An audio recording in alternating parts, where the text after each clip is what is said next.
Geliefdes, dieselfde gesindheid wat daar in Christus was, moet ook in ons wees in ons liefde en ons omgee vir mekaar. Die apostel Paulus vermaan ons daar in Filippense 2, dat die een die ander hoër moet ag as homself.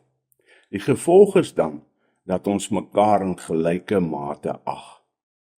Aardse rykdom mag nie in ons verhouding met mekaar 'n rol speel nie. Geen broer of suster mag voel dat hulle minderwaardig geag word weens hulle finansiële omstandighede nie. Jy mag nooit voel dat daar op jou neergesien word deur die ander welvarende gemeentelede nie. Die apostel Jakobus het sulke mense in sy gemeente geken. Daar was die rykes wat mense op hulle voorkoms beoordeel het. Hulle het mense wat oënskynlik goed gekleed was en goue ringe gedra het, met meer respek behandel as mense wat meer armoedig gekleed was. Dit mag natuurlik nie gebeur nie, dis onchristelik. Beide arme en ryke moet hulle denke verander. Jakobus skryf daar in Jakobus 1 vers 9 tot 11, maar laat die broeder wat gering is, roem in sy hoogheid, en die ryke in sy geringheid, want soos 'n blom van die gras sal hy verbygaan. Want die son gaan op met sy hitte en laat die gras verdor en sy blom val af en die sierlikheid van sy gedaante vergaan. So sal die ryke ook in sy weë verwelk. Ja, geliefde, in die geloof moet ons lewens uitkyk verander word na iets anders as waaraan ons gewoond is. Ons is te geneig om wêrelds te dink oor ons eie lewens en ons omstandighede. Ons denke moet verander. Jy het 'n veranderde lewe in Jesus Christus en die Heilige Gees wat in jou woon. Arme, jy mag dalk arm wees in wêreldse besittings, maar het jy nie in die geloof 'n erfgenaam geword saam met Christus nie?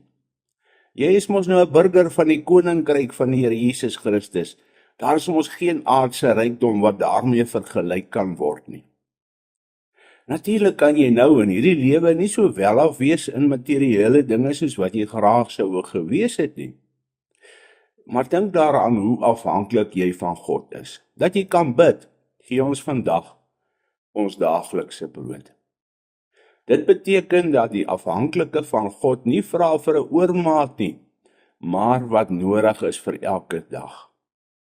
En dan gaan dit nie net oor brood wat 'n mens eet as hy honger is nie. Dit is 'n simbool van alles wat jy nodig het om van te lewe. Kos en drank, klere in jou bas, gesindheid en gesondheid. Ja. Jy erken deur jou gebed jou totale afhanklikheid van God en jy is dankbaar vir elke genadegawe wat jy uit sy Vaderhand ontvang. Lig op jou kop, nie in ydelle hoogmoed nie, maar omdat jy in Christus nie minderwaardig is nie, omdat jy in hom werklik ryk is. Ryk mense kan dalk dink dat hulle 'n trappie hoër is as ander mense, omdat hulle genoeg het van alles. Alhoewel die meeste rykes nooit dink dat hulle genoeg kan hê nie. En dan voel hulle dalk minder afhanklik ook van God se genade. 'n welgestelde man het al gesê, ek dank nie die Here vir die voedsel op my tafel nie, want ek het daarvoor gewerk. So asof God nie aan hom die vermoë gegee het om te kan werk nie. Nee, rykes het geen rede om op armes neer te sien nie. Hulle moet ook hulle einddoel in gedagte hou, om by Christus in sy heerlikheid te wees. Die apostel sê dat aardse skatte en ryk mense net so verganklik is soos die blomme van die veld. God kan iemand se omstandighede binne 'n oogwink verander. Die rykes se pad is dus ook nie so seker en gewis nie. Om ryk te wees is nie 'n sonde nie. Die Here gee aan mense ook die vermoë, die kennis en die vaardighede en die geleenthede om met harde werk geld te verdien.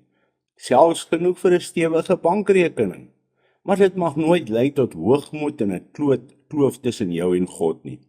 En wanneer God die gebed verhoor van die armes se daaglikse brood, val dit nie soos manna uit die hemel nie. God gebruik jou oop hand daarin.